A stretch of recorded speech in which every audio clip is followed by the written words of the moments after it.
Olá pessoal, bom dia, boa tarde, boa noite. Eu não sei a que horário vocês vão estar assistindo a esse vídeo, mas eu espero que todos vocês se encontrem bem. Esse vídeo tem por objetivo tentar atenuar as dúvidas de vocês sobre um pouquinho da morfologia da língua portuguesa. A gente sabe que para estudar uma estrutura de uma língua não é algo tão simples, e principalmente com tantos elementos como a sintaxe, a morfologia e a própria semântica. Mas em específico esse vídeo é a disciplina que estamos cursando, que é a Língua Portuguesa 5, sobre a morfologia da língua portuguesa. Nesse vídeo eu me baseei para resolver questões e explicar um pouquinho para vocês sobre a morfologia nos textos de Câmara Júnior, que é esse que é a introdução à morfologia, esse conceito e objeto de estudo da morfologia de Maria das Graças, um estudo um pouquinho sobre a flexão verbal, onde nós vamos entender como é que se estrutura e se forma as palavras, e também esse cara aqui, Celso Ferrari, que o livro dele é Morfologia para a Educação Básica. Eu indico esse livro para vocês também, porque ele traz uma abordagem objetiva e direta para nós que seremos futuros professores daqui a um tempo. Bem, pessoal, então para a parte de conversa de início, vamos falar um pouco sobre a morfologia. A morfologia ela surgiu por volta dos anos de 1860 pelos povos índios, tá? Então eles tinham como objetivo todos os seus estudos na parte sagrada. Então, mas o que é que vem ser a morfologia? A morfologia ela tem como etimologia morfê, que significa forma, e logos, estudo. Então, consequentemente, o seu significado é estudo da forma. Mas como nós podemos observar nos estudos linguísticos, que é o pai da linguística, Fernand Saussure, ele vem comentar sobre a estrutura da língua e se faz necessário entender como a língua se estrutura, né? Então, para compreender todos os processos que acontecem dentro de uma língua, eu preciso estabilizar quais são os conceitos fundamentais para que eu possa estudar todas as formas necessárias, como as classes de palavras, como estrutura, como formação. Então, cada etapa dessa se faz necessário para se compreender como é que se designa a própria morfologia. Então, pessoal, dois conceitos importantes para estudar a morfologia, ou seja, a parte interna da língua. Então, são dois conceitos importantes, morfema e a própria palavra. Tá? Então, a morfologia ela se desenvolve de duas formas, tá? Os sons desprovidos de significados e a própria palavra e o próprio morfema. Então, como nós sabemos, já discutido em várias aulas, o morfema é a unidade menor significativa provida de significado. Já a palavra ela é a unidade máxima externa, tá? Então, a palavra vem como uma unidade máxima. Então, na minha morfologia do estudo mórficos, então, eu vou estudar o eixo paradigmático e não o eixo sintagmático. O eixo paradigmático ele está relacionado com as minhas possibilidades, enquanto o meu eixo sintagmático ele está na minha parte de seleções. Bem, pessoal, então nós viemos discutindo sobre os principais conceitos, o que vem ser a morfologia, quais são as palavras necessárias para que eu possa compreender esse estudo interno das palavras, que é o próprio morfema, a própria palavra, a unidade mínima, a unidade máxima da morfologia, os eixos da linguagem, que é o eixo paradigmático, como o eixo sintagmático, onde nós observamos que o eixo paradigmático está relacionado à morfologia, enquanto o eixo sintagmático ele está relacionado à sintaxe. Mas segundo Varrão, esse autor, ele divide a morfologia nos setores de campo. Então, novamente reforçando aquilo que seria a morfologia, ela se preocupa em estudar a estrutura interna e descrição das formas, como o próprio significado, a própria etimologia já diz, o estudo das palavras através das suas formas. Então, Varrão, ele defende duas formas, a derivatio naturalis e a derivatio voluntaria. Olha, mas o que seria esse derivatio naturalis e esse derivatio voluntário? Pausa dúvida. Então, pessoal, como nós podemos observar, essas classificações derivatio naturalis e derivatio voluntário, ele está relacionado com a minha classificação de morfologia derivacional. Tá? Então, nós já sabemos nessa classificação, durante as aulas, né, que Existem dois tipos de morfologia, a morfologia derivacional e a morfologia flexional. Mas antes de ir para a flexional, essa derivado naturalis, ela está de acordo com o meu processo de formação das palavras, tá certo? Então, o derivado naturalis, ele está preocupado, ele tem essa função de estudar essa parte de formação e essa descrição das formas. Enquanto a minha derivada voluntária, ela vai se preocupar em formar outras palavras. Então, especificando esse derivado naturalis, vamos discutir um pouquinho agora o processo completo do que seria o processo de formação de palavras. Então, pessoal, a formação das palavras, como vemos falando esse tempo todo, então ela possui elementos mórficos, tá? Estamos falando de morfologia, estamos falando do eixo paradigmático, o eixo das possibilidades. Então, esses elementos mórficos, ela nos propõe entender a estrutura das palavras. E essa estrutura das palavras, ela apresenta dois tipos de morfemas, que são os morfemas lexicais e os morfemas gramaticais. Mas o que deveria ser cada morfema desse? Esse morfema lexical, eu tenho que colocar na minha mente, que esse morfema lexical vai ser responsável por atribuir significado à minha palavra. E já o morfema gramatical, ele vai estar responsável por atribuir qual função gramatical, qual parte eu estou determinando nele. Mas como é isso? Por exemplo, a palavra meninas é uma palavra que nominal, onde daqui a pouco vamos discutir também que há aquela formaçãozinha daquela palavra, né, como é que se organiza o verbo, como também se organiza as formas nominais das palavras. Então, esse exemplo aqui, meninas. Meninas aqui seria o meu radical, certo? Até o N. E o AS, eu vou observar uma coisa. Aqui eu posso observar que o A, ele está me determinando o gênero, que é o gênero feminino, e o S, ele está determinando o meu número, que o número é o quê? Plural.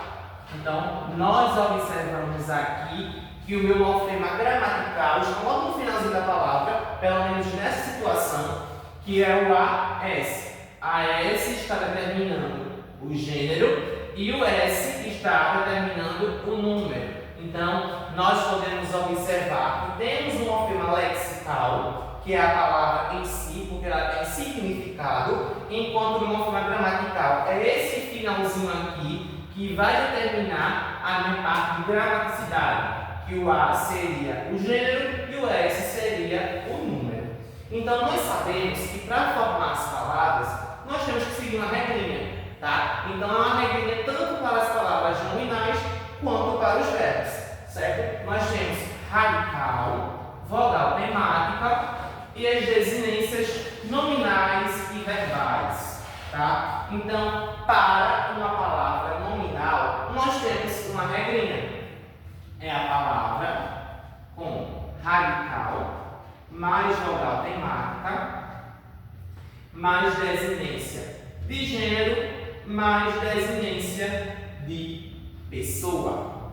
Gênero de pessoa não, de número, não é isso? De número. Então, já no verbo, eu vou ter o que no verbo?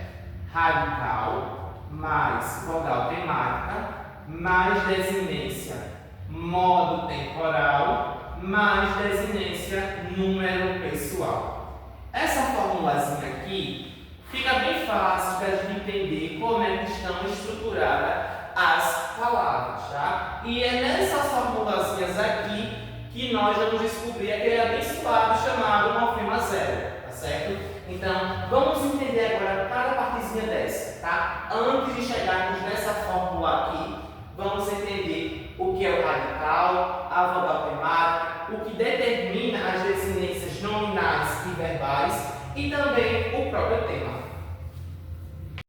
Então, pessoal, para entender essa formação de palavras, é necessário sim entender cada elemento constituinte da palavra. Por exemplo, a palavra radical, nós já sabemos que é o elemento que vai determinar o significado da palavra, tá certo? Então, a palavra certo. Certo seria o meu radical, o O não seria o meu radical, tá bom? Ele só seria o radical, o certo, porque a partir desse certo eu já consigo montar outras palavras. Por exemplo, incerteza. Incerteza, o in, ele não vai ser um radical, ele seria o meu prefixo, ele está antecedendo o meu radical, que seria o certo. Então, o exa seria o meu sufixo, porque eu estou conseguindo montar outras palavras. Então, nós podemos observar já dois movimentos aí: a presença de um prefixo, a presença de um sufixo, o do meu radical, para formar um outro afixo, tá certo? Então, carteiro. Então, aqui, ó, cart seria o meu radical. E o restante aqui seria a continuidade da palavra, como nós podemos observar, mas o meu radical é o car, porque a partir dele eu consigo formar outra palavra.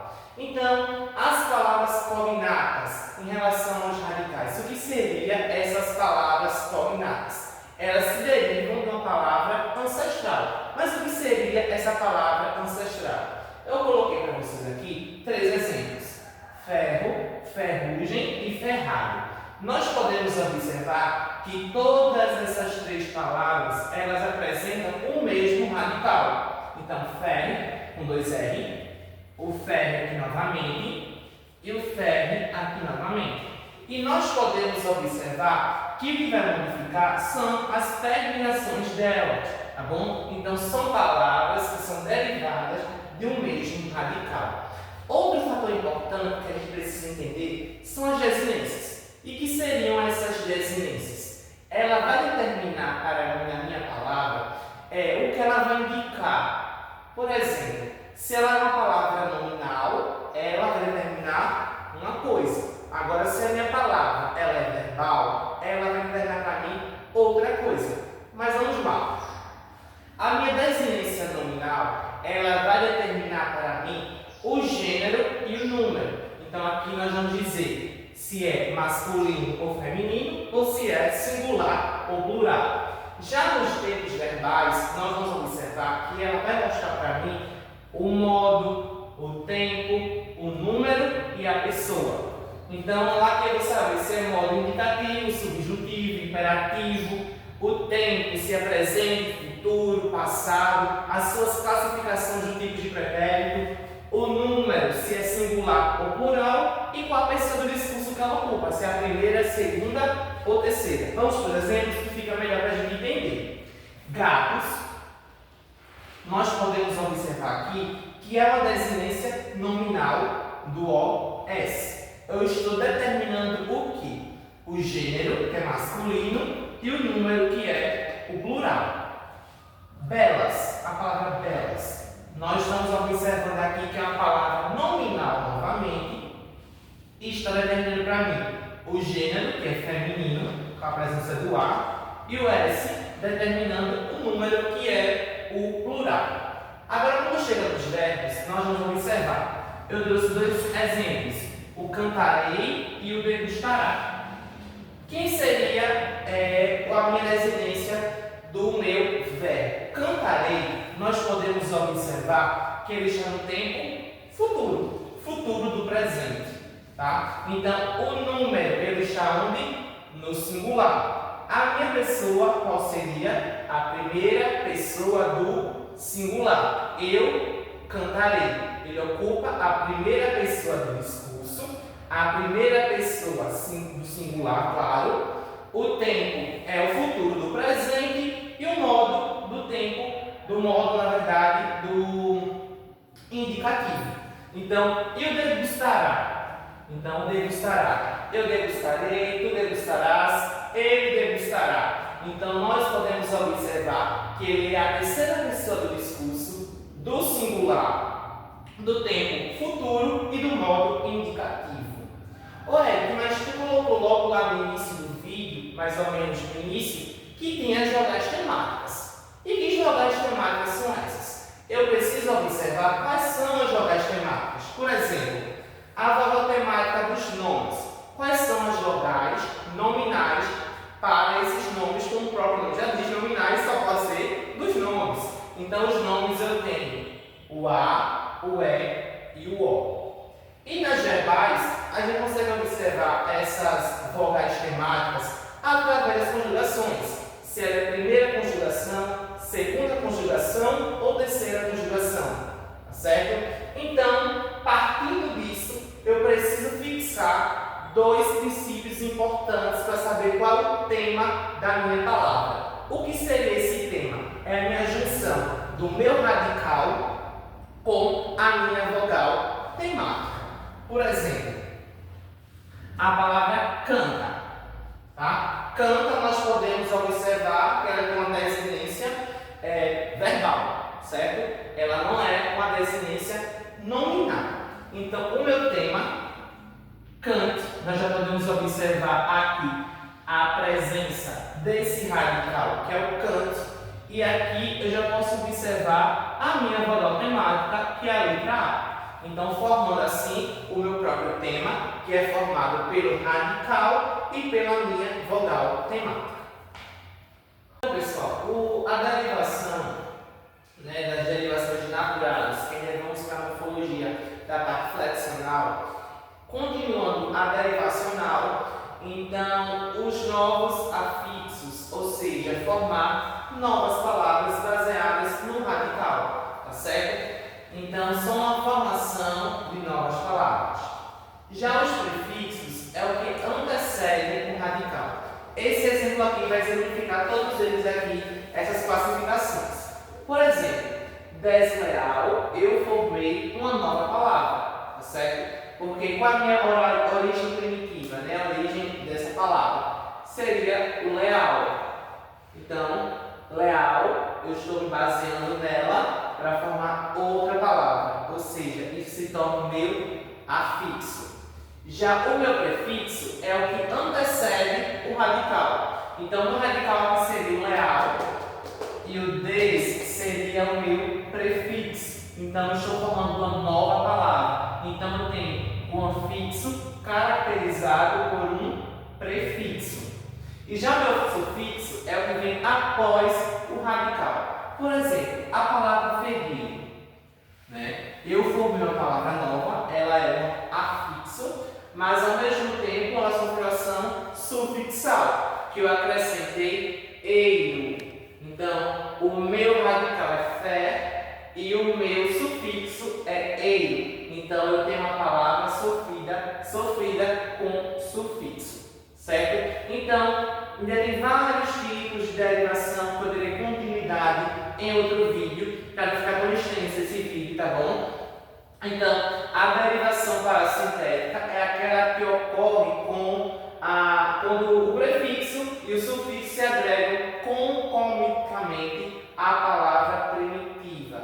Ou seja, resumindo, o que seria isso? Eu vou ter como base a minha palavra primitiva e ela não vai retirar nenhum dos elementos para formar os afixos. Como é que eu faço isso para entender? Por exemplo, a palavra verde.